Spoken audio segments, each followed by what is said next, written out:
Sveiki, sveiki.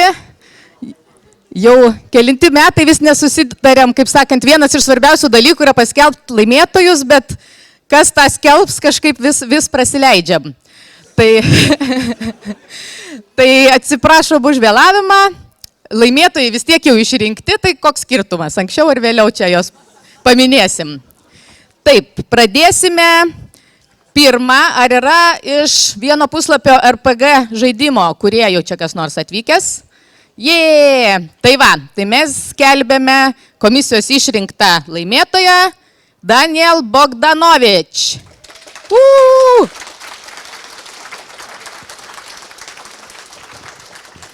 Taip. Sveikinimai. Ačiū. Kurkit ir toliau. Ačiū labai. Puslapiai paskelbti Lituanikono tinklalapyje, tai kas mėgstat RPG, pasimkit, galit pasižaisti su kompanija. Išbandykit visus. Taip, periname prie vizualiojo meno konkurso ir vaikų kategorijos. Pirma vieta – Dorotėja Matonytė.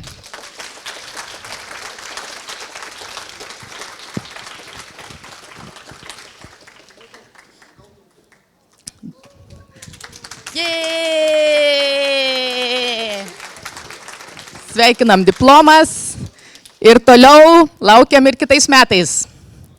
Antra vieta – Goda Grucytė.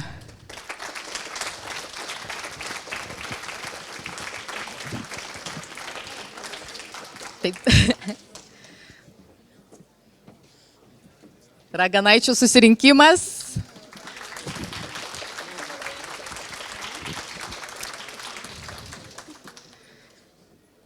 Taip, perinam prie procentaliai didžiausią auditoriją sudarančių literatų. Labai atsiprašom, suaugusius vizualiuosius pamiršom. Susipainiojimas, taip. Ten pirma vieta, taip. Nuo trečios, pradėsim nuo trečios vietos. Laimėtojai darbai tinklalapyje turėtų būti paskelbti už 15 minučių. Uždėtas paskelbimo laikas yra 2 valanda. Taip, trečia vieta – Karolis Jurkus. Darbo pavadinimas, toj greitai atsidarysiu. Neužrašė kolegos ant pavadinimo. Karolis Jurkus, be pavadinimo buvo. Sveikinu. Antra vieta. Jonas Balkevičius, Užgavėnių baronkų vagis.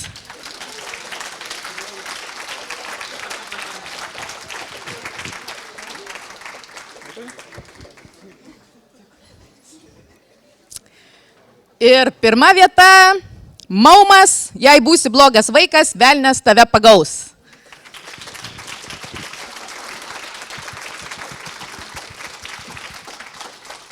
Sveikinimai. Taip, atsiprašome už vizualiojo meno kūrėjų, kad jūs pastumdėme, dabar grįžtame prie literatūrinio konkurso apsakymų. Taigi buvo daug diskusijų, iš tikrųjų daug labai kūrinių ir apsakymų gavo balus iš autorių, komisija taip pat 10 savo rinko, aš manau, kad už 10 tikrai liko ir daugiau, kaip sakant, netilpusių 10, bet tikrai visiems vertų paskaityti, kas dar neperskaitė visų tiek iš autorių, tiek iš paprastų skaitytojų mėgėjų, tai prašom perskaityti, sveikinam. Trečią vietą laimėjus Austėja Masiokaitė, 9 TR.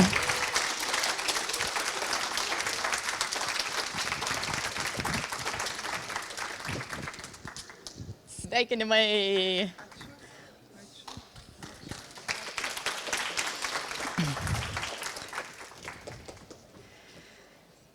Na, antra vieta. Įtampa kyla, statymai auga. Šį pasveikinimą reikėtų tyliai ištarti, išnabždėti.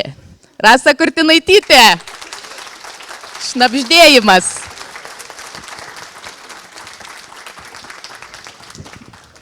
Sveikinu.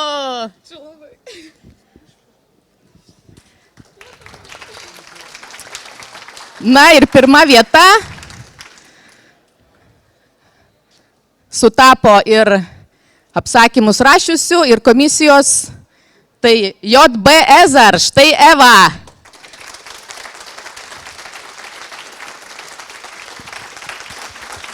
Labiausiai pasislėpęs asmuo, išviešinamas.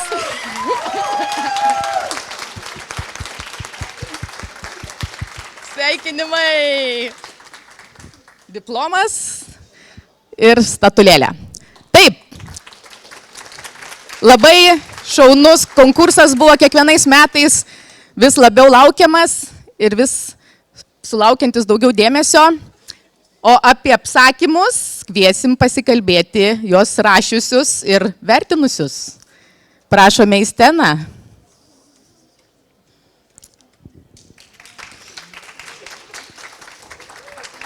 Mikrofoną perduodu Austėjai ir jau jinai ten visus sureguliuos. Aš visus sureguliuosiu.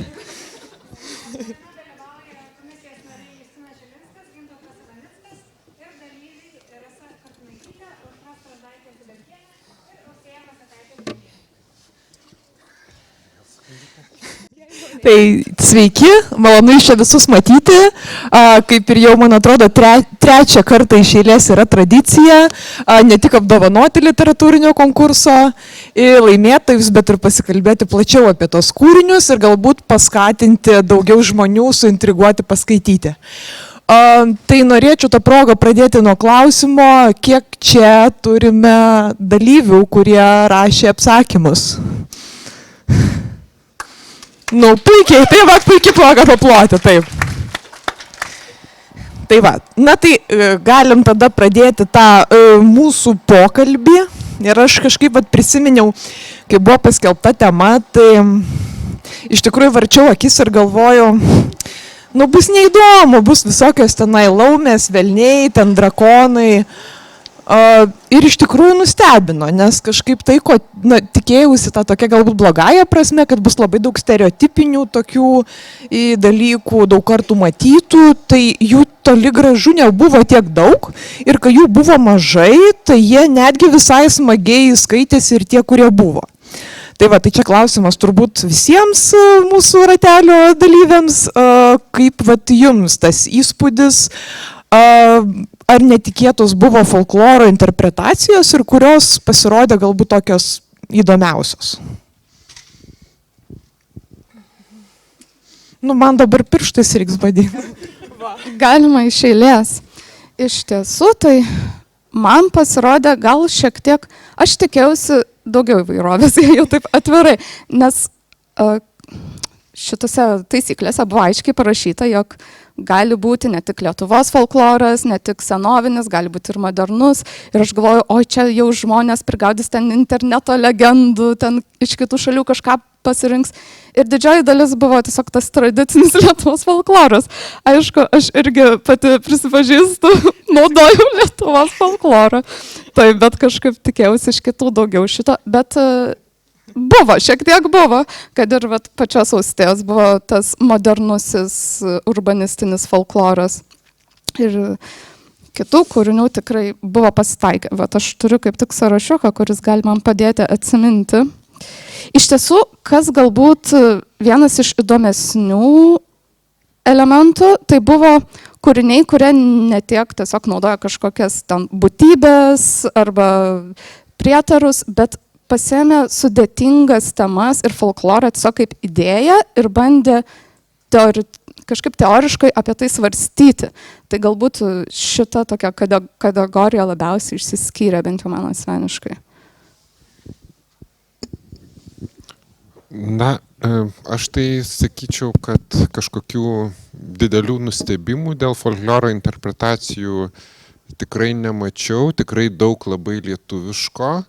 Ir tada tie kūriniai, kurie naudojo nelietuvišką, iš karto jie išsiskiria, iš karto jie įsimena, tiesą sakant. Na, bet vėlgi, netaip jau lengva tas naujas interpretacijas surasti, kai mes daugiau mažiau esame įstatyti į tam tikrus folklorinius rėmus. Tai čia ir yra ta užduotis, kad jeigu tu net ir paimi egzistuojančią folklorinę idėją, bet ją arba labai gerai pasuki, arba randi kažkokį tokį netikėtą kampą, pavyzdžiui, kaip ir su apsakymu, kuris laimėjo, kur man labai patiko tas tokia etapinė struktūra. Tas apsakymas galėjo būti vos vienas etapas ir tai būtų tradicinė sielos pardavimo versija. Bet būtent tie, atsiprašau, mane kažkas ištiko. Galiu vožti. Taip. Atgal gausi. Tai va, tačiau būtent tas etapinis sudėliojimas iš karto visiškai pakeičia kūrinį. Tai reiškia, kad visai paprastas receptas taiga suteikia jam sparnus, pavadinčiau taip. Jo, man iš tokių dabar galvoju, žinai, kol nepamiršot kaip plot, nes kaip ką tik prieš tai pasitreniravot, tai ta prasme aš šiandienai čia pernai jau pradėjom vardinę, taip sakant, tokią premijos, žinai, tradiciją, tai šiemet du turėjau paruošęs prizus, bet vieno, kuris turėjo gauti prizą žmogaus, šiandien iš ryto sulaukiau žinutės, kad jis susirgo, tai net nevežiau, bet paminėsiu, kadangi būtent man patiko bandymas kurti ir turbūt nuoseklus, nes nebe pirmi metai, bandymas kurti truputėlį visiškai savo folklorą, savo mitologiją, taip sakant, tai Prietarlių autorius, kuris pernai, jeigu atsimint, parašė Turglį, kur irgi buvo visiškai savo sugalvotas, taip sakant, mitologinis personažas ir panašiai. Tai nėra jo čia, bet aš manau, kad Justinas Visickas pasidžiaugtų, jeigu jūs paplotumėt jam už tai. Ei, palaukit, nufilmuosim jūsų. Gerai. O. Taip, dabar tu pasakai, kad Justinui Visickui ir tada pradedam. Taip. Ir paplojam Justinui Visickui, kuris gauna paskatinamąją premiją.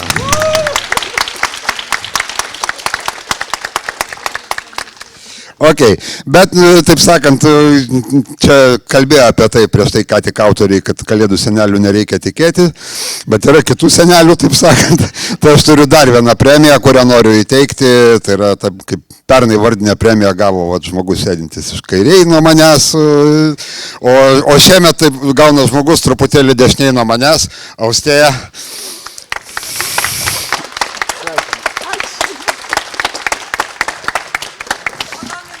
Čia jūs nematot, kas čia, bet čia yra viešojo transporto Kauno troleibuso vienkartinis bilietėlis už 40 centų. Ir jo, aš dar tokį biškį atsimenu, aš tokia sena. Ir jis pažymėtas to raudonų komposterių, tokiu kvadratiniu. Jo, jis galioja. Tai va, nuostabu. Jis galioja. Tai va, nuostabu. Nuostabu. Gerai, dabar ką nors pasakykit, aš be žodžių dar pabūsiu.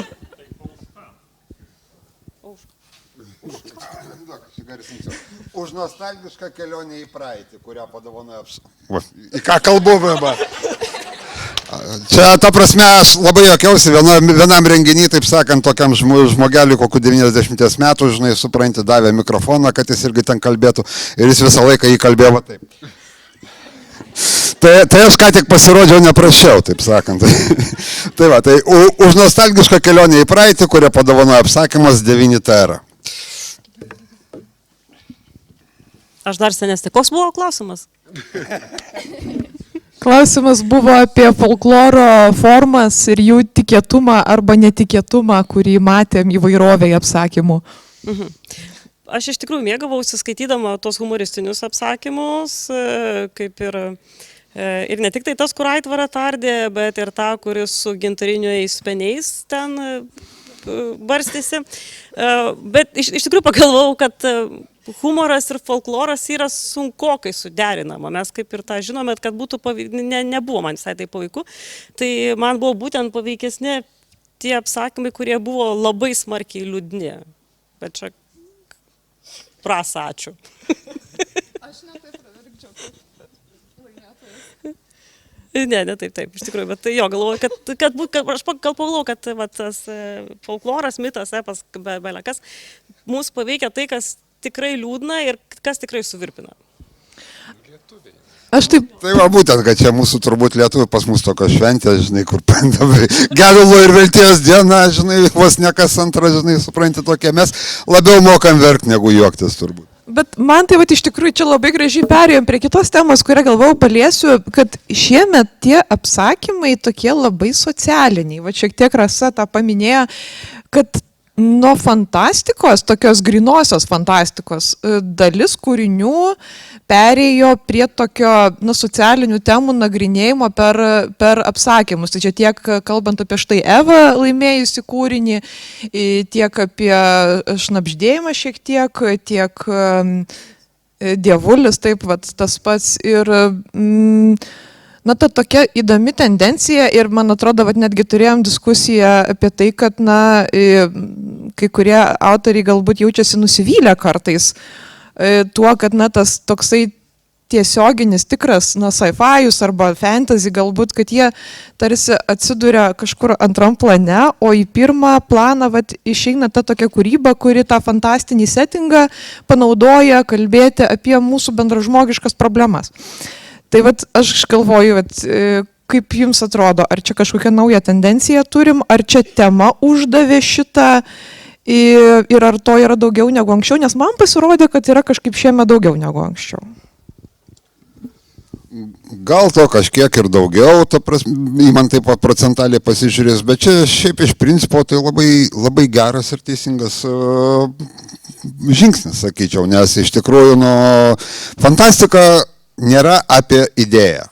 Ta prasme, idėja svarbu, netikėtas požiūrio kampas, dar kažkas, bet kuris kūrinys, ta prasme, literatūros yra visada, jeigu geras, jis kalba apie tai, kas mums aktualu, jis yra apie žmogų ir turbūt džiaugtis reikia tuo, kad daugiau yra tokių, kurie į tą fantastinį foną, kuris irgi neblogas, ta prasme, įpina dar kažką, tai kažkiek giliau, kas kabina galų gale. Dar be to, kalbėdami apie folklorą, mes šnekam apie papročius ir apie kasdienybę. Tai gal natūralu, kad būtent tas folkloras atsispindėjo kasdieniniuose dalykuose, tai kas rūpi kasdieną. Ir čia, kaip visą laiką labai rūpi pakalbinti ir autorius, tai jau žinom, kad yra bent 2 iš paminėtų apsakymų autorės, tai gal pas kažkurią galiu ateiti su mikrofonu.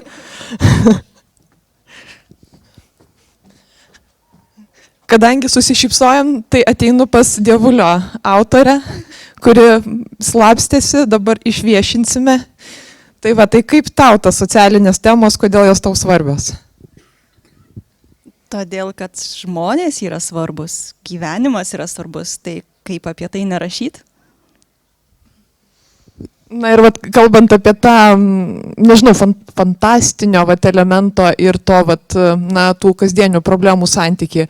Aš dabar galvoju, ir anksčiau pas tave buvo turbūt gal šiek tiek daugiau tos sci-fi'us, fantastikos, čia tokio buiteko daugiau. Ar tau irgi taip atrodo, ar tu manai, kad čia yra labiau tęstinis, sakykime, kūrybinis bruožas? Šiaip jau pati pirmoji idėja buvo toksai labai folklorinė, bet ją Betų klubas padėjo išmesti į šiukšliadėžę, tai dėl to labai džiaugiuosi. O tuomet antroji idėja buvo toks buitinis sci-fi'us, jeigu taip galima pavadinti. Tai turėjo būti kosmosas, bet tai netilpo į apimtis, todėl teko stumti stalčių, o iš stalčiaus ištraukti šitą kūrinį. Ir tiesiog taip gavosi, kad jis buitekinis, nors buitekas nėra mano labai mėgstamas žanras. Jo, bet buitekas pavyko, nors ir galbūt netoks mėgstamas. Ar dar turim autorių, kurie norėtų tarti žodį šitą temą? Ne? Gerai, aš tada grįžtu pas gerbiamus mūsų kalbėtojus. Gal jūs norite tarti žodį dar šitą temą?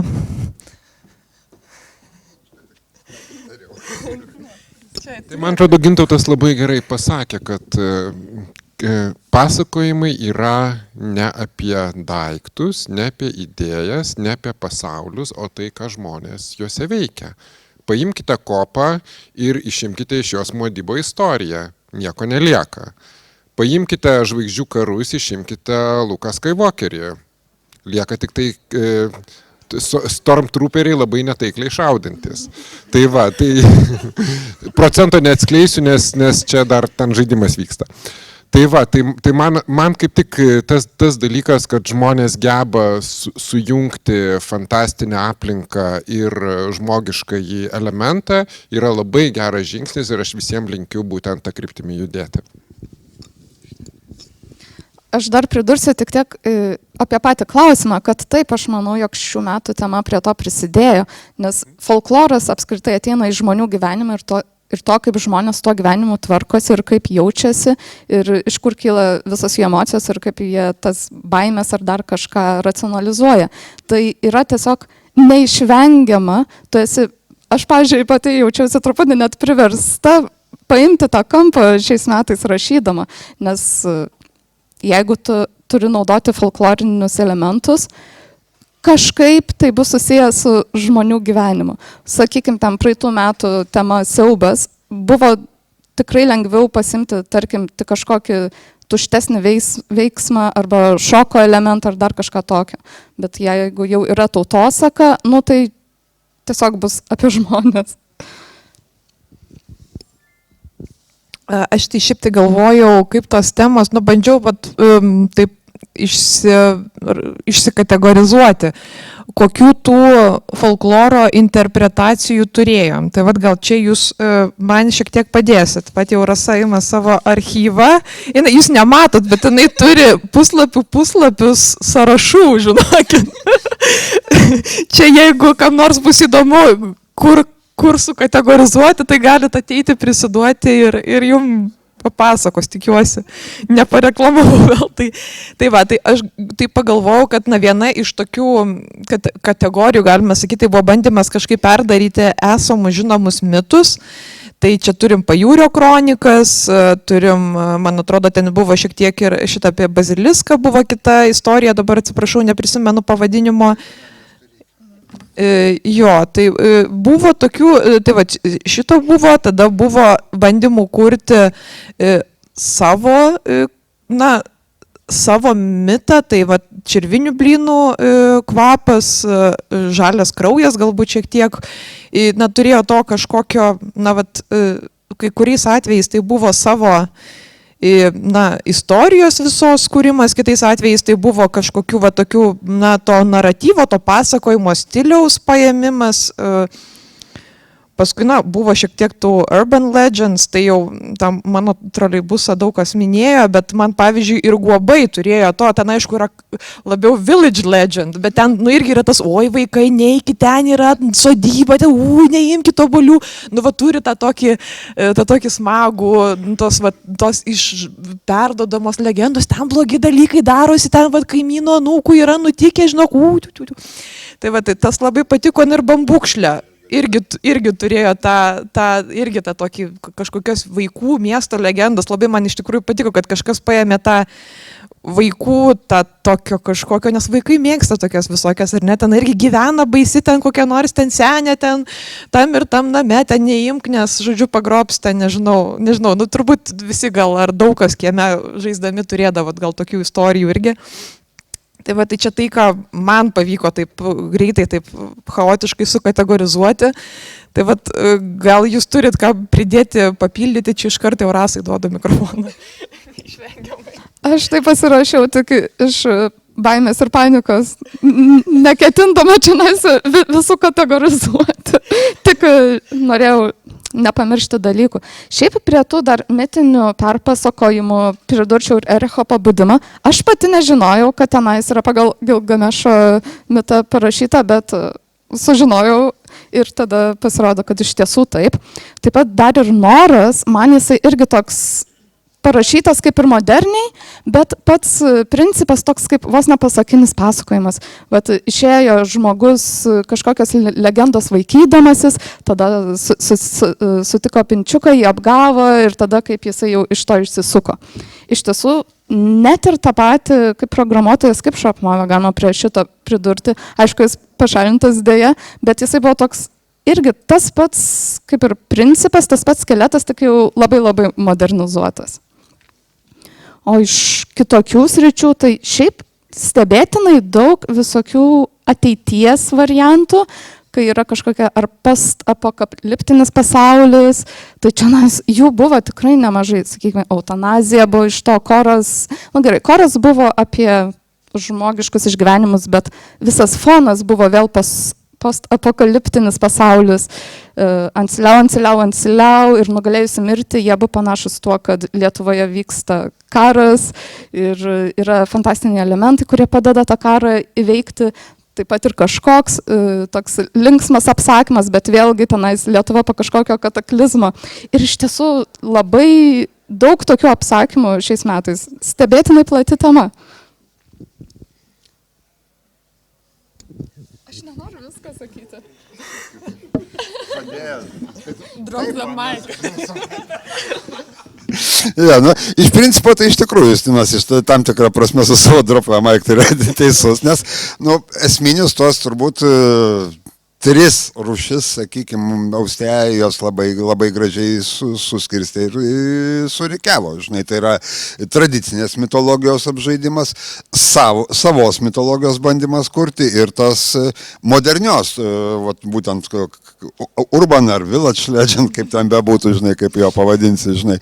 Tai kai kurie ten vėlgi, ten tos ribos gal skistesnės, žinai, ir ten kažkiek tai užgrebė ir panašiai, bet šiaip iš principo kalbėdamas apie visus šių metų bendrą tą visą vaizdą, aš noriu pasakyti, kad tikrai darbų buvo neblogų ir labai dideliai daliai pritruko labai nedaug, kad būtent šitas aspektas, tos mitologijos, tautosakos, kad jis sugrotų gražiai. Aš tiesiog šiemet sakyčiau, kad toks įspūdis, žinai, jeigu tie darbai būtų turėję redaktorių, mes tikrai turėtume gerokai geriau, nes tiek daug buvo tų, kur vos, ta prasme, jie geri darbai, viskas tvarkoja, bet norint, kad sužaistų pilnai, tikrai truko labai nedaug. Žinai. Tai tuo tik pasidžiaugim, nes su kiekvienu kartu aš manau, kad vis tiek tobulės žmonės, taip sakant. Tai gal galima prie to pačio ir tęsti apie tai, ką autorius norėjo pasakyti ir ką skaitytojai perskaitė. Nes, kaip ir Rasa sakė, ten, aš nežinau, kad aš ten jokios Gilgamešo legendos neižvilgiau, ten, aišku, aš ją skaičiau mokyklai. Bet buvo daug tokių, kur atrodė, kad mes skaitydami daugiau ką pamatėm, negu autorius galbūt norėjo pasakyti. Man šita riba labai patiko.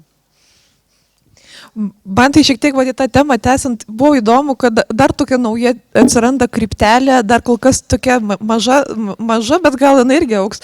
Tai filosofiniai apsakymai, tai yra, mes turėjom vieną roguelite'ą, kuris, toks, aišku, jis labai tokio edgy stiliaus, bet, tai yra, realiai simuliakrų ir simulacijos motyvais, grožinis kūrinys, filosofiniais motyvais ir parbėgimas, nors jisai irgi labai skamba pramogiškai, bet kai autorės paaiškino, tai jis irgi turi, referencijų į Mišelį Foucault ir tas irgi yra, nerealu šiaip yra labai smagu, kad mes turim tą tokį, rimtą, sakykime, pagrindą ir čia gal irgi dairausi po publiką, gal irgi kas nors dar iš autorių prisipažins, kad irgi kokiu nors filosofų slapta rėmėsi, tai pasisakykit, jeigu taip, jeigu ne, tai tada, nežinau, gal jūs turit ką nors pridurti ar atimti prie to filosofinio aspekto. Aš tai ne prie filosofinio. Mes su Gintautu nustatėme, kad ir kalvos turi ausis, mums pasirodė tolimas atspindys Lizelotės Velskop Henry Harkos ciklo Sugrįžimas pas Dakotus.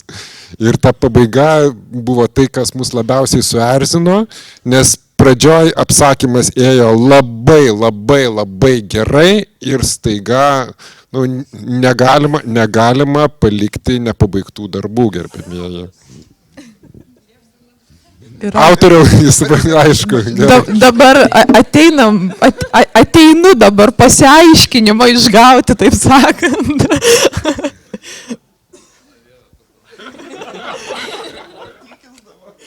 Aš nežinau, apie ką jūs kalbėjot, nes neskaičiau to dalyko. O dėl pabaigos aš turiu pasiaiškinimą, tikrai. Aš buvau pradėjęs šitą dalyką rašyti anksčiau ir tai turėjo būti pradžia didelio epo ir tada biškį apleidau ir tada galvojau, šitam konkursui galėčiau šiek tiek pakoreguoti, kad įtilptų į formatą.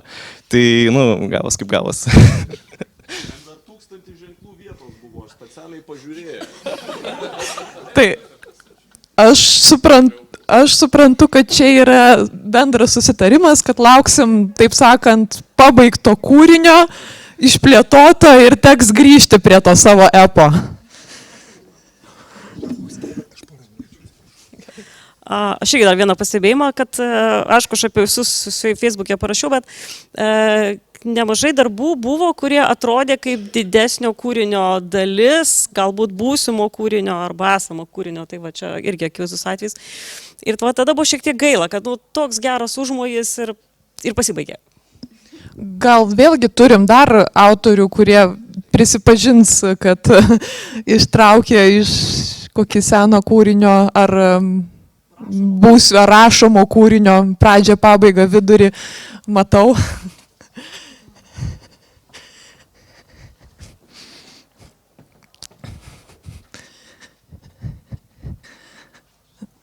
Tai kadangi nepažįstam, tai kūrinys ir komentaras. Sveiki. Aš Erika Nedvecka, aš rašiau Šulinį ir ten iš esmės buvo, taip, tenais yra didesnės knygos idėja, bet ką aš padariau, tai aš tiesiog paėmiau ir neėmiau iš pagrindinio siužeto, bet tiesiog paėmiau porą savo pagrindinių veikėjų ir parašiau tokį gabalėlį, kas vyko atseit keli metai iki pagrindinio siužeto. Ir kažkiek irgi pritempiau, kad tiktų prie folkloro ten kažką, bet tiesiog, nežinau, dabar paklausius galbūt tai nebuvo geras sprendimas, gal tikrai reikėjo galvoti atskirą temą ir tada labiau tokia pritaikyta trumpam tam formatui, bet tiesiog atrodė, kad kai labai daug laiko esi investavęs ir labai daug mąstantis tą patį istoriją vis sukasi galvoti, tai kažkaip norėjosi ją kažkam parodyti vis tiek, bent kažkokiu formatu. Ir aš lygiai taip pat, aš pavyzdžiui visiškai neskaičiau komentarų Facebook'e po savo, nes aš labai bijojau ir aš po šiai dienai nežinau, ar jums patiko ar ne, bet aš pati besiklausant įtariu, kad aš turbūt irgi patekau į tą kategoriją, kur pabaiga buvo silpna dėl to, kad aš pati parašiau ir aš galvojau, iš pradžių pabaiga buvo dar silpnesnė, tada su draugų pagalba jinai buvo pagerinta šiek tiek, bet galvojau, kad tų ženklų skaičiaus gal ar kažko trūksta, nes atrodo nori pakelt ir tada jau reikia pabaigti ir jau nebėra vietos. Tai vat. Aš taip pat iš tikrųjų dabar pagalvojau, beklausydama, kad tas kūrinys toksai ir yra, kad jisai baigėsi ten, kur tu įsivaizduoji, kad istorija prasideda. Net nebūtinai blogąja prasme, jis turi siužetą, viskas su juo gerai, bet jisai pasibaigė tuo, kad veikėjai staiga supranta, kad tai mes komanda, jėga, ir tada tu ir nori to tolesnio nuotykio, kaip jie supratė, kad jie komanda išmokė dirbti kartu, eina daryti tų nuotykių kažkokių ir tokia, aukšta gaida, sakykime, pabaigtas kūrinys, bet kur ir norisi to, tai ir kas toliau, ką jie tada toliau veikia. Tai ta turbūt šiek tiek jaučiasi, bet iš šitos pusės tai turbūt nėra blogai, jau kai nori daugiau kūrinio, tai dar nėra tikrai blogai. Tai aš irgi pritariu tai, nes man labai patiko Šulinys ir ten gera idėja, gera struktūra, veikėjai, Šulinys veikia, o toliau? Iš tikrųjų, žinai, ne vienas ir ne du buvo kūriniai, kur labai jautėsi, kad savo duoda tas ženklų limitas, į kurį reikia mokėtis įsprausti ir ta prasme, tai, žinai, kada paėmė apsakymą ir jame ekspozicija yra 3/4. Ir tada autorius supranta, kad ženklų riba artėja ir tada užbaigia per tą likusį ketvirtadalį, sakykime, tą kūrinį, vietoj to, kad pasižiūrėtų, kaip sumažinti ekspoziciją ir išdėstyti viską. Tai, bet čia yra ta klaida, kurią diktuoja šiek tiek yra ženklų skaičius ir kuri su patirtim su laiku labai gerai gydosi. Tai va, vienas iš gydymo būdų yra toksai, elektra, internetas, yra toksai, galbūt teko girdėti, toksai nelabai žinomas podcastas Piknikas Kaukų draustinyje. Ir šitas podcastas arba šitas interneto puslapis, kurį net nežinau, kas ten jį ranina, taip sakant, skelbs naują trumpo apsakymo konkursą. Tai vat visi, kurie norit save išmokyti valdyti trumpą tekstą, tai yra labai labai geros pratybos, kai tu turi, nežinau, kiek ten buvo paskutiniame ženklų, kas atsimenat? Reikia paklausti to, kas valdo. Nu teisingai, okay. Supratau. Tai va, tai ten, kai reikia į 2 puslapius sukišti idėją, ekspoziciją, dėstymą ir atomazgą, va tai yra tikrai labai gera kūrybiškumo ir teksto valdymo mokykla. Tai labai kviečiu dalyvauti. Nu tada aš irgi niekšiškai pareklamuosiu kitą būdą tobulinti savo rašymą, tai yra Discordo serverį. Fantastiniai grybukai rašo, Aušra neatsitiktinai yra visa grybuota. Tai va, tenai mes nemaža dalis jau turbūt autorių atrado tą mūsų kampelį, kur mes ten kalbamės ir apie kūrinius, ten iš tikrųjų yra labai daug ir aptarimo ir apie kiekvieną apsakymą ir yra galimybė ir su tais pačiais beta readeriais prasiskaityti ir išsigaudyti tas klaidas galbūt arba susistiguotą kūrinį, tai tikrai kviečiam prie mūsų prisijungti. Nuorodas, man atrodo, jau ten pribarščiau, kur galėjau, Lituanikono visose šitose prie apsakymų, bet galėsiu dar kur nors palikti, kad tikrai rastumėt. Tai ar dar šitą temą kažką turit? Dar kas nors norit begėdiškai pasireklamuoti? Ne, tada aš dar tokį irgi pastebėjau, mačiau šiek tiek irgi aptariam, kad šiemet buvo labai daug pseudonimų. Mes su Aušra taip kalbėjom, kad mes kartu su savo pavardėm dvigubam sudarėm turbūt kokį 3/3 pavardžių, kurias iš viso buvo prie apsakymų. Nes labai daug autorių buvo pasislėpę. Ir dalimi atveju tai yra tie pseudonimai, kurie kartojasi galbūt metai iš metų ir jau kartais geriau žinai žmogų to pseudonimu negu vardu, arba žmogus tiesiog yra pasirinkęs rašyti kažkokiu vardu kaip ir laimėtoje šių metų. Bet yra atvejų, kai iš žmonės, kurie irgi anksčiau yra rašę, šį kartą išėjo su pseudonimais ir tie pseudonimai dargi, kas yra įdomu, dažnai yra arba kitų kūrinių tęsinys citata, arba to paties. Ir čia aš žiūriu į vieną iš tokių autorių, Žalčio žmoną, ir ateinu irgi prašyti pasiaiškinimo. Su Donelė viskas aišku, jis... Bet galėsiu čia, nes čia yra tokia sankaupa didesnė, ten yra Velnias Vienaragis, Matas Donelė ir Žalčio žmona, labai egzotiška kompanija, tai pasiaiškinkit. Tai čia nėra labai kažką aiškinti, aš tiesiog prisiderinau prie savo apsakymo ir tapau dar vienu personažu. Tai čia nėra kažkokio stebuklo, prieš tai prasirašinėdavau kitus slapyvardžių, tai nemanau, kad kažkas vienas slapyvardis, kitas slapyvardis, aš vis tiek savo tikro vardo taip ir neparodžiau šiuo atveju, tai nežinau. Vienas dalykas, būtų buvę nejauku sėdėti čia kaip autoriai prieš tai su savo tikru vardu, pavardę, paskui dalyvauti konkursą ir likti kažkur tai arba labai prastai, arba labai gerai ir tada visi žiūrėtų, tai jeigu labai prastai, tai kaip čia, tai gal ir knyga prasta, jeigu labai gerai, tai tai čia viskas aišku. Tai tiesiog nenorėjau tokių kažkokių neaiškumų ir nusprendžiau, kad geriausia bus tiesiog pažaisti prie to paties dar apsakymo šalia. Ar galiu pas kitus autorius ateiti pasiaiškinimu?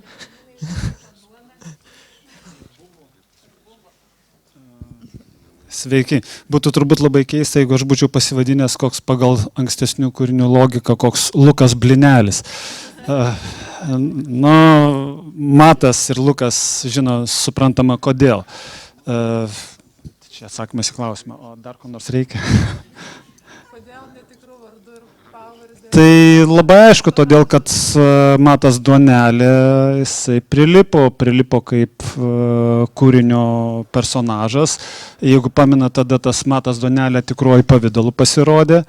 Na ir pseudonimas rašančiam žmogui, ar kad ir retai rašančiam, manau, kad visai neblogai, o kartu taip praplečia šiek tiek mūsų fantastų rašančių bendruomenę, nes aš rašau bent 3 vardais, vienas tikrasis, vienas personažas ir vieno neatskleisiu, tebūnie tai paslaptis. Čia yra sena lietuviška tradicija, nuo pat 19 amžiaus, būtent aš tai pasirašyti keletų slapyvardžių, kad sudarytų masės įspūdį. Kada aš visą laiką sakau, kad reikia kažkaip tą lietuvių fantastiką vis kelt, nu tai va dangus griūva turbūt, prisimenat mūsų išleistą knygą, tai buvo vienas bandymas, nelabai galbūt reikšmingas, bet šioks toks, tai va sakau, nu dar kažkuo, gausinam tą mūsų bendruomenę rašančių, personažų rašančių ar kaip nors kitaip, nu ir stengiuosi prisidėti, ko galiu.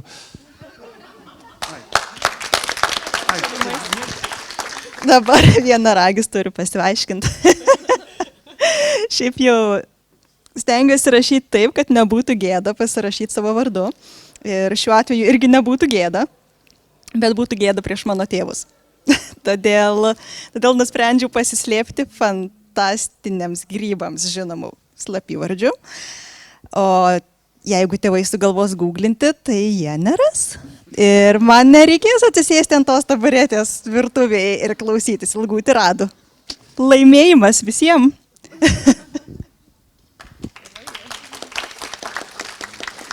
Daugiau pasiaiškinti norinčių neturim, ar ne? Aš tai dabar supratau, viskas, jūs mane įtikinat, kitais metais apsakymą rašys Ropkė.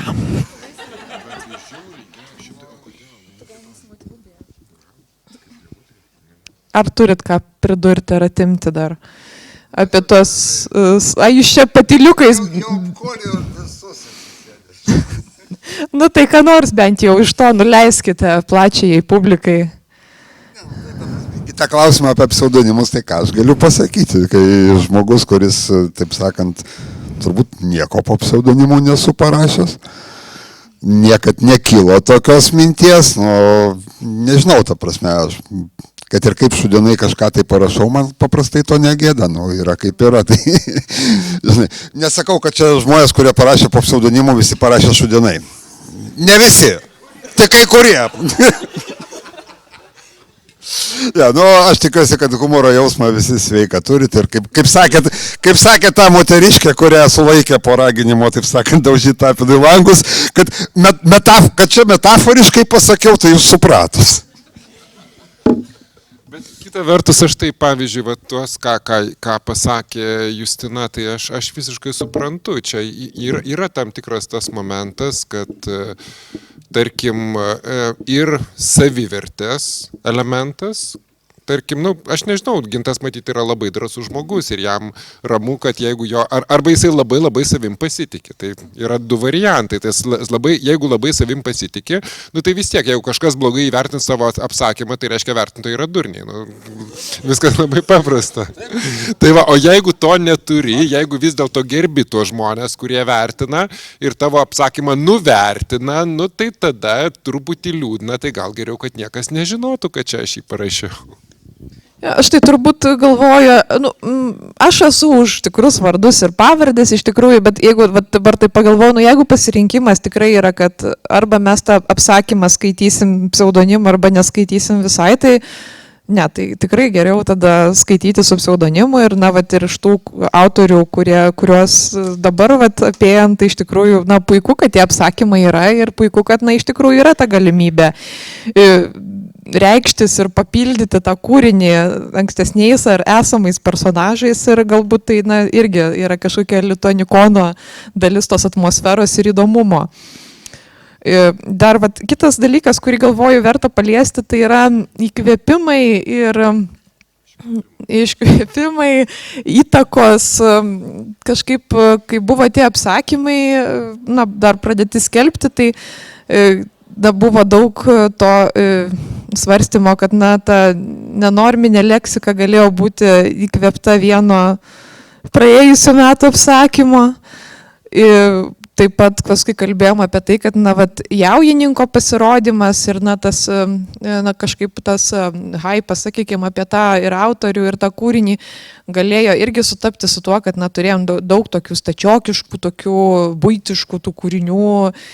Ir tai čia, vat, klausimas tiek, vat, mūsų rateliui, kiek, nu, vat, ką apie tai manot, nes tikrai daug kalbėjom apie tai ir patys autoriai apie tą įkvėpimą ir tas priežastis šiek tiek kalbėjo ir, vat, klausimas, na, autoriam, kurie yra su mumis, ar jūs tyčia arba netyčia jautėtės įkvėpti, paveikti kokio nors autoriaus kūrinio, kažkokios, nežinau, kitos įtakos, kai jūs rašėte, na, savo kūrinį. Tai paskui tada jo, tiesiog pagalvokit ir kelkit ranką, prieisiu. Nu gerai, tada galvos mūsų ratelis. Aš ilgam. Gerai, juokauju. Labai ilgam gal ne. Man buvo labai smagu skaityti komentarus ir jau šiandien pasišnekėjom apie čirvinius blinus. Perskaičiau daugybę interpretacijų tokių, kokios man į galvą nešovė. Man ačiū Austėja už neišnešiotus vaikus čirvinių blynų. Tikrai net galvoj nebuvo. Kiti bandė interpretuoti mirtų ir mirčių pasaulį. Nėra tai, mano galva, naujoji mitologija, kas nors. Aš rėmiausi Orfėjaus mitu, tai yra ėjimas į Hadą, rėmiausi Anubio, irgi įkvėpimas, tai yra senovės Egipto mitologija, bet tai egzistuoja jau galvoj, nereikia sekti ten kažkaip, aš tik gal vėliau supratau, kad tai taip, tai yra Orfėjaus mitas, tai yra Anubis, tai yra dar kiti. Vis dėlto, aš šiek tiek nustebau, kad bent jau Discord'e arba Facebook'e nieks nepastebėjo, arba gal nepaminėjo, jeigu pastebėjo, tikrojo konteksto, kas man galvoj sukosi, emocijos pagrindo. Emocija labai liūdna. Tai yra Ukrainos karas. Tas kūrinys susietas štai su šituo daiktu. Jūs galbūt įeidami matėte Dangus griuvo, pasimkite knygą ir paaukokite Aid Raid Ukrainai. Mes remiam karo medikus ir mūsų dvi medikės žuvo neseniai. Viena čeka, žuvo birželio pradžioj, kita rugpjūčio 16 Mika žuvo. Tarp mūsų remiamos medikės ir būtent rugpjūčio 17 aš pradėjau rašyti kūrinį, o paskui dar viena mergaitė, atsimenat, kuriai galvą nuplėšė Ukrainoje. Ir man tas kūrinys, nu, aš dabar jau šnekėdamas jaudinuosi, nes žiauriai emociškai veikia. Aš gal per 10 metų neišliejau tiek ašarų, kiek rašydamas tą kūrinį. Bet tai yra labai konkrečios istorijos, tai yra faktiškai pažįstami žmonės, tai yra jų istorijos, paskui dar viena mergaitė apie komą, beje, ten, nu, viskas ten aišku su koma, irgi tikroji istorija. Tai mano galva nebūtina ieškoti kokių nors kitų autorių. Nebūtina labai toli ieškoti, mes dabar tiek turim tų istorijų mūsų gyvenime, kad, na, tai reikia tik pasižvalgyti, gal truputėlį daugiau, giliau truputėlį pasikapstyti ir tos istorijos muša, žiauriai muša per smegenis. Nu ir va šitas kūrinys man jisai mušė. Taip, čia mes paplojom. Šiaip dabar aišku, kai jau papasakojo Egidijus visą istoriją, mano galbūt tas komentaras pasirodęs toks labai keistas, bet kai aš skaičiau tą knygą, šitą apsakymą, aš pagalvojau, prieš tai aš visai neseniai buvau skaitęs Juozo Gaižausko Antarktidos indėnus. Ir mane labai sunervino, kad linijos kai kurios sutapo.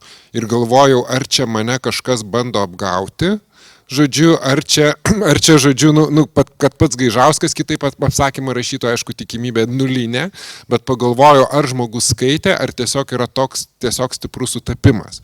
Tai va, bet aišku, sakau, čia tiesiog norėjau pasakyti tam dėl to, kad man tai pasirodė įdomu, bet tada dabar, kai jau visas kontekstas atskleistas, tai suprantu, kad mano visi šitie pastebėjimai visiškai neturi nieko bendro su tikrove.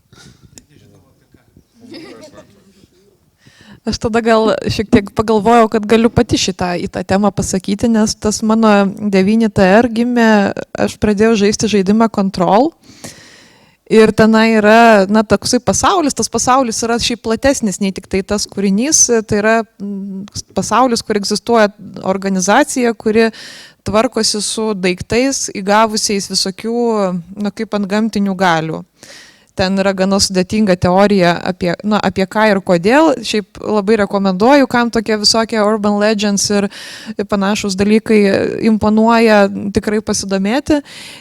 Bet ir man tiesiog pasirodė, pagalvojau, koks galėtų būti tas objektas mūsų pasaulyje, mano gimtajam mieste Kaune, kuris kažkaip žmonių emocijom, žmonių gyvenimai pasiduotų, galėtų kažkaip įsikrauti ir atgyti ir kažkaip reaguoti su pasauliu. Ir taip gimė tas toksai senovinis troleibusas, kurį aš atsimenu iš vaikystės, apvalus troleibusas. Čia šiaip 9TR reiškia ne vien maršrutą, bet ir tą Škoda TR. Ir kuris veža tave kažkur, kur tu galbūt nori atsidurti. Ar tai gerai, ar tai blogai, kad jis ten tave nuveža, tai čia tada jau kiekvieno atveju klausimas lieka. Tai čia iš mano kaip autorės pusės, sakykime, tas komentaras ir tada vėl grįžtų, gal turim dar ką nors pridėti apie tos, nežinau, įtakas, įkvėpimus, roves, upelius, vandenynus, autorius, kūrinius, kokių ten tų įtakų, nežinau, įžvelgėt, nujautėt. Čia matai, su tais, kai įžvelgiam, man ten irgi kai kas vaidenosi, žinai, bet tai, kaip sako, žinai, persižegno ir praeina, ne? Bet šiaip iš principo jokio skirtumo, mes visi siurbiam į save tai, kas yra aplink mus. Ir mes to galbūt pusės jos paklausi, kas tave įtakoja būtent tams, vieną dalyką pasakys ar antrą dalyką pasakys, bet dar kokių 5 pats net autorius nežinos, kad pasąmoniai visą tai sugrojo, suveikia. Tai čia, kalbant apie tas įtakas, žinai, ir koks skirtumas, kas tave įtakoja, jeigu tu padarai gerai. Čia 100 metų. O kitas dalykas apie tas interpretacijas, kur, sako, žinai, skaitytojai ten pripasakojo to, ko aš negalvojau, kad taip visą gyvenimą buvo ir taip visada yra. Ta prasme, tu kažkas perskaitys ir tau papasakos, ką tu norėjai pasakyti, nes tu pats tai šito nežinai. Tai čia geležinė taisyklė, ta prasme. Šitaip yra. Ir tai yra smagu, kad kiekvienas, kuris skaito kūrinį, jis gali jį interpretuoti visiškai skirtingai, visiškai kitaip savo jį matyti. Tame šiaip iš principo ir yra literatūros grožis, kad mes kiekvienas esame skirtingi, mes skirtingai skaitom. Mes skirtingus dalykus matom, mums skirtingi žodžiai mums iššaukia skirtingas asociacijas. Ir tai yra, sakau, dar sekelį, tai yra gražu. Jo, tai yra dalis turbūt to rašymo grožio, kad tu išleidi kažkokią savo impulsą į pasaulį ir tada pamatai, kai jis kažkaip nusiridena. Čia aš galvoju irgi dar šiek tiek galim pakalbėti, kadangi jau visus kalbinu, bet turimgi dar 2 autorės ant scenos. Tai gal Aušra, tada tavęs noriu šiek tiek paklausti, šiek tiek pati stebėjaisi, kad labai lengvai buvai išaiškinta. Visiems iš karto kyla įtarimų, kad čia greičiausiai tavo kūrinys. Guobai ir šiek tiek irgi kalbėjom su tavimi apie tai, kad ta tautiškumo tema, patriotiškumo tema, jinai kažkaip iš karto suvedė, nes ankstesni kūriniai buvo ta tema ir tu minėjai, kad tau tai yra labai artima tema ir tiesiog tau nėra svarbi, tai gal irgi gali pasidalinti šiek tiek tuo įkvėpimu, kodėl tau tai svarbu ir kaip gimsta ta idėja, ta fantastika jungti su Lietuvos istorija ir netgi gana tragiška istorija. Koks baisus klausimas. Kažkaip, gal aš galvoju, kad man nieko nėra įdomesnio dabar už Lietuvos istoriją ir nieko svarbesnio nėra. Ir aš nesakyčiau taip, kad kad galbūt aš norėčiau, kad būtų daugiau kūrinių, kurie būtų fantastika sujungta su Lietuvos istorija, norėčiau, kad tokių būtų daugiau. Ir kas mane labiausiai domina ir ką aš savo stengiuosi daryti kūryboje, kurti alternatyvę istoriją, kad nebuvo viskas taip tragiška, kaip buvo iš tikrųjų ir yra kažkoks kitas takelis paliktas. Tai dėl to aš taip įsivaizdavau dar būtent reklamuojamo pikniko Kaukų draustinyje konkurse, dėl to Mackevičius liko Vaiduokliu, čia man Vaiduokliai labai patinka, aišku. Bet faktas, kad karas Ukrainoje įtakoja visų mąstymą ir man tas Guobų sodybos ta visa idėja taip kažkaip natūraliai suėjo apie neatleidimą ir apie negalėjimą atleisti.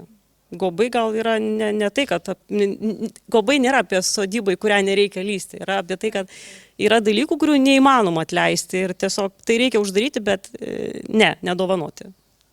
Bet tu ne to klausai, ne? Viskas gerai, to klausiu. Ir dar tau kalbant, man kilo mintis, kad buvo pora daugiau bandymų, tai tas pats Anciliau, šiek tiek tas irgi žaidimas su Lietuvos istorija ir kažkokia paralelinė istorija. Ir ką tik galvoju ir pamiršau, kur. Parbėgimas irgi pakeitė Lietuvos istoriją, Pastumti miestą taip pat šitą darė. Ir dar kažkas, man atrodo. Buvo. Pačios Austėjos Pernykštis, tarp kitko, turėjo labai gerą sąsają. Gerai. Pačios Austėjos Pernykštis turėjo labai gerą sąsają, tarp kitko, irgi Ropkė su... Taip, Turėjo. Bet dar ir apsakymas kiekvienam miestui reikia su Basilisku. Irgi iš dalies yra istorijos pakeitimas ir paaiškinimas, kaip iš tiesų atsirado tos legendos. Tai irgi gal toks visai mažytė kategorija, bet buvo keli apsakymai, kurie bandė savaip tą buvusią istoriją pakreipti. Aš norėčiau išsiaiškinti, nes žiūriu, prie Sutvarų metų yra parašyti tik tai inicialai SRN. Tai o kas nors žino, kas parašė Sutvarų metą?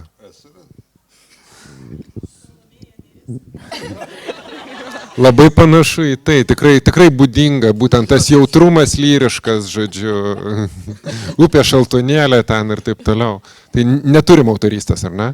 Bet šiaip po teisybė, kadangi užsiminėm, tai tas kūrinys man šiaip labai patiko, iš tų, kur galvojau, kai mes kalbėjom apie tai, kad daugelis ėmė tą kažkokią socialinę temą, tai čia buvo iš tų, kurie paėmė fantastinę temą. Ir jis nebandė apsimest kažkokiu galbūt, to, ko jis nebuvo, jis padarė tai, ką jis norėjo padaryti, tai yra kažkoks postapokaliptinis pasaulis su to mitiniam būtybėm ir jis tikrai tą padarė labai gerai. Tai yra tikrai vienas iš tų kelių kūrinių, kur aš norėčiau paskaityti tam pasaulyje vykstantį rimtesnį veiksmą, ilgesnį kūrinį, tik tai ten aišku reikėtų padirbėti ties mechaniką visą, kaip sudėlioti tvarkingai. Bet aš, pavyzdžiui, paprieštaraučiau, tai taip pat yra labai žmogiškas siužetas. Tai yra kova nuo Iliados laikų ar dar kažkur, karas ir kova yra viena iš žmogiškų temų ir tiesiog paimi tas fantastinės būtybės ir panaudoji kovos siužetui. Tai nėra taip, kad kažkur atitoltų nuo to žmogiškumo, sakyčiau. Aš taip pagalvojau, to žmogiškumas ir tos temos, kurias nagrinėjom, tai dar grįšim ir prie tavęs, bet aš dabar dar vieną autorių prisiminiau, kurio nepajudinam, tai yra Andrių. Tave, taip, iš karto žmogus sakinys užsidėjęs, stojasi. Irgi kūrinys Žalias kraujas, ar ne, galbūt tokia labiau gerokai užkoduota, mano nuomonė, tema, bet iš tikrųjų, svarbia, sudėtinga ir skaudžia tema, tai gal kiek tu čia dabar norėsi apie tai papasakot? Oi, manęs tai neprašykit kalbėti, paskui prašysit užsičiaupt, ar ne? Mano idėja, čia irgi gali atskambėti, kas duoda įkvėpimą, kaip nekeista, šiemet buvo praktiškai išimtinai tik tai muzikinis albumas, kuris sukurtas pačių autorių buvo vėžio tematika. Ačiū Dievui, man tiesiogiai ir ten labai artimuose sluoksniuose dar neteko su tuo susidurti, bet su amžiumi mintys kyla, tai kažkaip labai užkabino. O paskui kilo mintis, kad turim pasakas apie visokius baisius dalykus, bet neturim pasakos apie vėžį. Tai buvo kaip sakant, nu, dabar jau autorinė, aišku, pasaka, ne folklorinė, bet iš to ir vystėsi, kad tada jau miestas kaip organizmas, va, tas personifikacija, o žmonės jau ląstelės tokios kaip ir. Taip, ir čia bus iš tikrųjų labai nebloga vieta grįžti prie, nu, tikrai tokio šviesaus, švelnaus kūrinio, kur irgi daug ką sujaudino, sukrėtė, tai Taviškio darbo, tai vad gal Rasa irgi gali papasakoti, šiek tiek irgi esam jau diskutavę apie tai, aš ten norėjau pridėti daugiau aštrių prieskonių į jį, tu sakei, aš tyčia jų nedėjau, ačiū. Tai va, bet apie tą idėją, apie tą drąsą, sakykime, turbūt parašyti švelniau, ramiau ir aš sakyčiau, turbūt tikrai kūrinys, kuris kalba apie tuos, na, ne pačius, drąsus tuo, kad jisai kalba apie paprastesnius dalykus, negu kūriniai paprastai būna, nes kūriniuose mes norim, ir aš ieškojau dramos, kažkokių ribinių būsenų ar ne, o tavo buvo pasirinkimas rašyti apie, na, tai, kas yra mažiau galbūt dramatiška, bet dėl to nemažiau svarbu, ar aš teisingai kalbu ir ką dar dėl to prie to gali pridėti. Na, visai pataikiai, taip. Iš tiesų vienas dalykas, tai gana norėjosi parašyti kažką, kas skirtusi nuo praeitų metų kūrinio, kuris buvo visiška priešingybė ir jis buvo tiesiog siaubingas. Ir man norėjosi kažko ramaus ir gražesnio, bet iš tiesų pati mintis tai kilo tiesiog apskritai. Šiaip prieš tai buvęs ankstesnis klausimas apie stilių ir yra įkvėpimų ir kažko, kas darytų tam įtaką. Tai man asmeniškai įtaką padarė akimirka, kai po to konkurso piknikų draustinyje Elzė parašė, jog oi, čia tikrai Rasos, čia jos stilių 100%. Aš galvoju, o Dieve, bet tikrai taip ir yra, aš turiu savo stilių ir galvoju, aš parašysiu kažką kitokio. Bet tai išliko tik stiliaus lygmenyje, nes pati tema, aš tiesiog nesugebėjau nuo savęs pabėgti ir nežinau, iš esmės tai tas kūrinys yra apie skausmą, jis tik parašytas labai švelniai ir man visą laiką norisi tai nagrinėti. Ir pirma mintis, nuo ko apskritai kilo mintis, apie ką aš šnekėsiu, ką aš rašysiu, tai yra tas skirtumas tarp žmonių, kur vieni žmonės bijo priimti kažkokį žingsnį, nes žino, jog bus labai sunku ir jiems yra lengviau gyventi su šiokiais tokiais nepatogumais, bet nekentėti, nesvarbu, ar tai yra fizinis ar emocinis dalykas. Ir yra kiti, kurie elgiasi priešingai. Ir šita atskirtis buvo tai, kas apskritai pradėjo šito kūrinio mintį. Ir, na, iš tiesų yra ir asmeniškumo tame kūrinyje, kaip ir sakiau, negaliu pabėgti. Iš tiesų aš tai jaučiuosi kaip Goda, kuri bando tapti Sigurdur.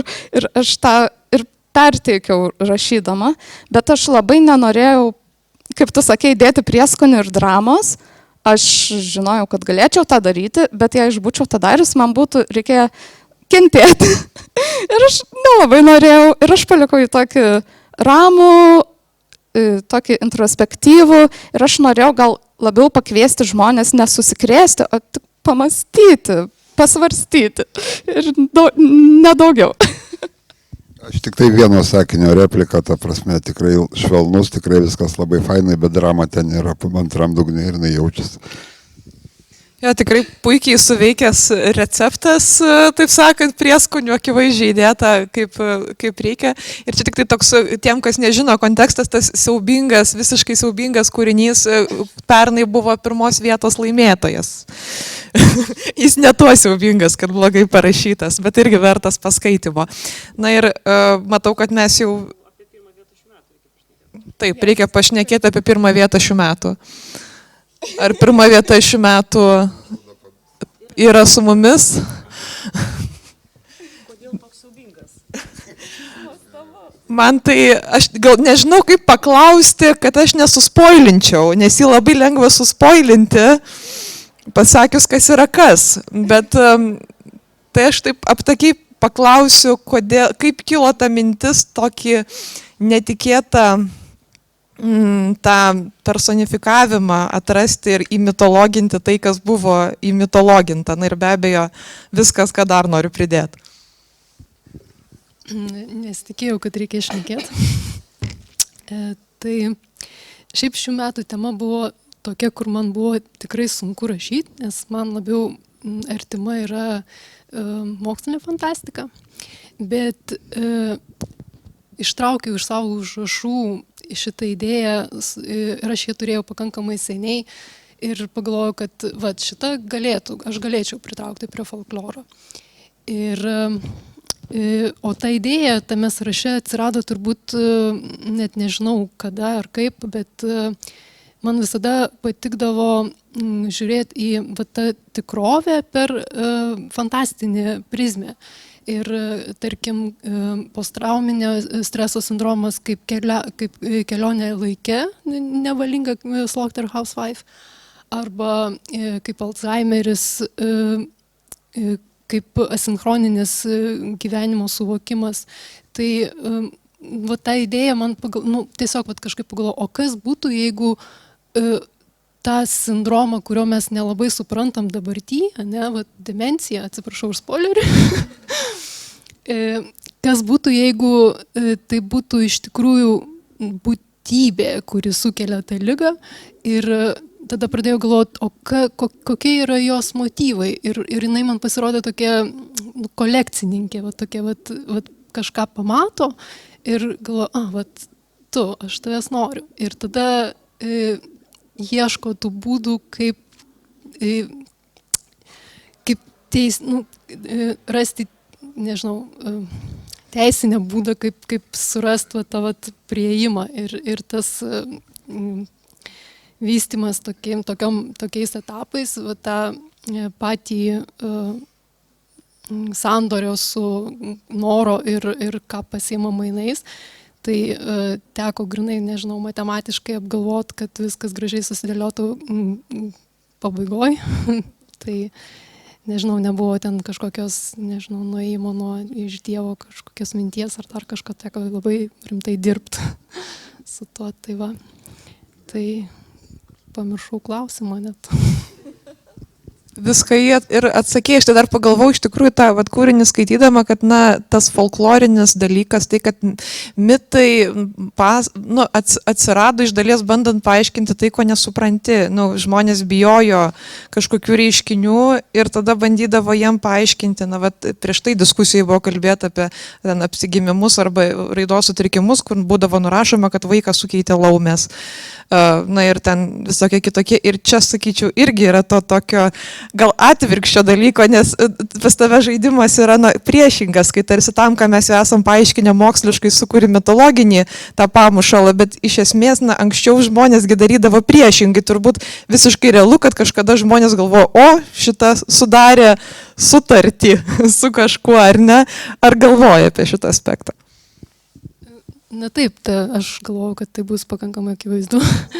Tai jo, aš tikėjausi, kad, ta prasme, mes visi suprantam, kad mūsų realybėj ta liga, yra smegenų sutrikimai, labai sukompleksiniai, labai tie net tos priežastys yra neaiškios ir atsiranda vis naujų kažkokių paaiškinimų, bet visa tai yra, iš būtybės, tarkim, pusės irgi yra folkloras, tai yra žmonių folkloras, jos ir ta būtybė net ir šiek tiek pyksta, kad jos pačios tai tikros nemato. Tai jo. Jo, ir dabar grįžtant truputėlį prie konkurso, aš noriu pasakyti apie tai. Šiemet truputėlį keitėsi balsavimo sistema, ne? Ir mes turėjom 4 balsą, kur galėjo balsuoti patys autoriai už bet ką, kas jiems patiko, išskyrus jų pačių kūrinį patį geriausią. Ir buvo tų visokių dviejonių iš tikrųjų, kaip tai įtakos ir kaip visą tai sugros, bet tiesiog norisi šį kartą, bent jau šį kartą norisi pasidžiaugti, kad tikrai nuomonės iš principo neišsiskyrė ir bent jau dėl laimėtojo apskritai gavosi toks sutarimas tiek komisijos, tiek autorių visų, kad apsakymas, kurio autorė ką tik girdėjot šnekant, ta prasme, su tokio atotrukiu laimėjo. Kad abejonių jokių nėra, tikrai.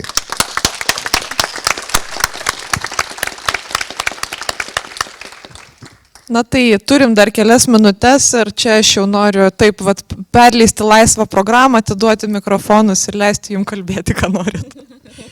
Aš norėjau labai irgi trumpai pasakyti apie kitą vieną iš apsakymų, tai yra aš pernai buvau įteikęs irgi kaip Gintas savo autorinę, tiksliau jisai nuo manęs nusižiūrėjo, nes pernai tai aš buvau tas pirmasis, kuris sugalvojo, norėjau įteikti savo asmeninę premiją ir pernai ją įteikiau, šiemet neteikiau, bet neteikiau dėl labai paprastos priežasties, nes apsakymas, kuris man labai atrodė, kad tos premijos vertas, kadangi tai yra labai geras mokslinės ir mitologinės fantastikos sujungimas. Kaip manote, kuris būtų? Vat paspėliokim, kuris galėjo būti iš tokių. Būtent be vidaus ir išorės. Bet paskui aš sužinojau, kad tai parašė Elzė, kuri yra tikrai labai gera autorė ir seniai jau rašanti. Tai pagalvojau, neskatinsi Elzės. Elzė ir taip labai gerai rašo. Tai jeigu jums patiko šitas apsakymas, tai labai rekomenduoju paskaityti seniai jos parašyta yra Laiškai iš gimstančios planetos. Tai va, tai apskritai yra laikomas vienu geriausių lietuviškų fantastinių apsakymų. Tiesa, jisai yra knygoje, kuri vadinasi Šviečianti strėlė ir tai yra labai seniai dar iki Galefų leistas apsakymų rinkinys. Tai va, tai Elzei premijos nedaviau, bet jau ką darysiu, toks gyvenimas. Bet Elzė iš tikrųjų šiek tiek buvo nusivylusi tuo, kad galbūt gavo mažiau, nebuvo įvertinta, tai labai gerai, kad jinai buvo įvertinta ir aš manau, nors jos čia nėra, bet mes galim paploti, kol aš nueisiu.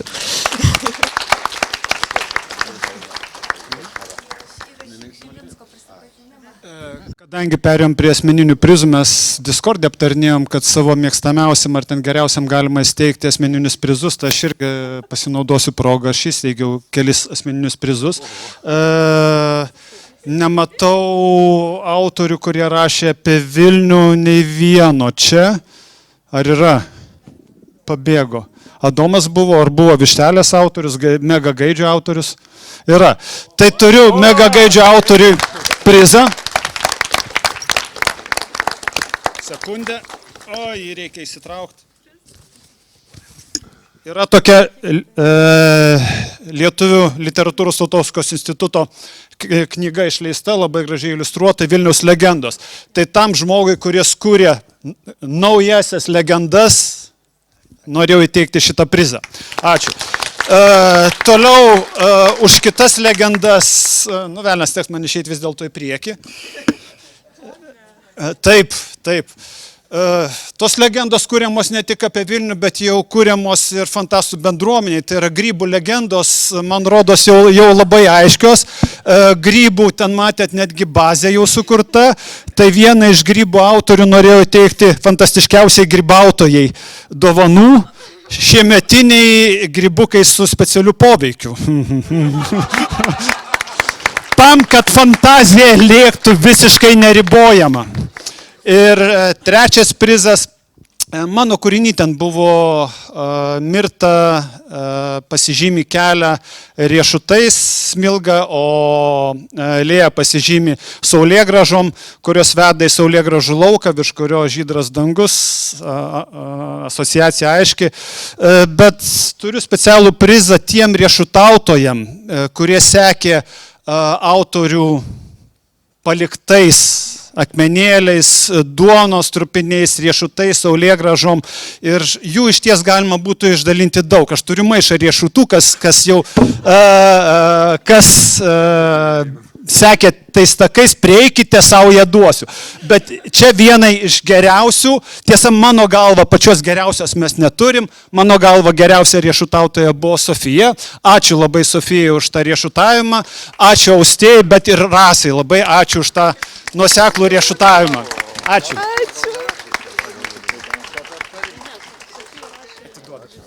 Mes čia dar vieną autorių išaiškinom, bet nežinau, ar dar turim minutę. Dar tikrai turim minutę. Aš ateinu, išaiškinom autorių, tai prašau pasiaiškinti. Labą dieną. Ir ką papasakot? Apie savo kūrinį įkvėpimą. Ai, kas mane įkvėpė? Prieš kokius 3 metus buvau radęs internete tokį paveiksliuką, kažkieno pieštą.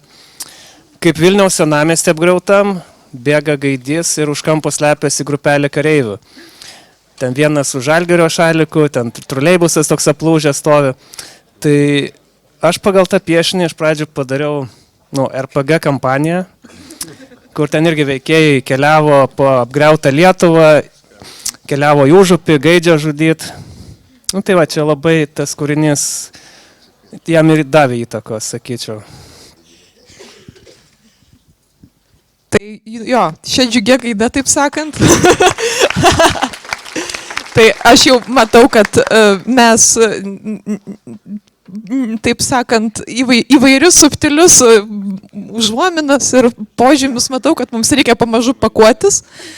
Tai ačiū visiems, kurie skaitė, kurie rašė, kurie komentavo, mes visi nuostabūs ir eikit skaityti kūrinių, kas dar neskaitė, tai dabar visi vieni kitiem paplokim. Gerai.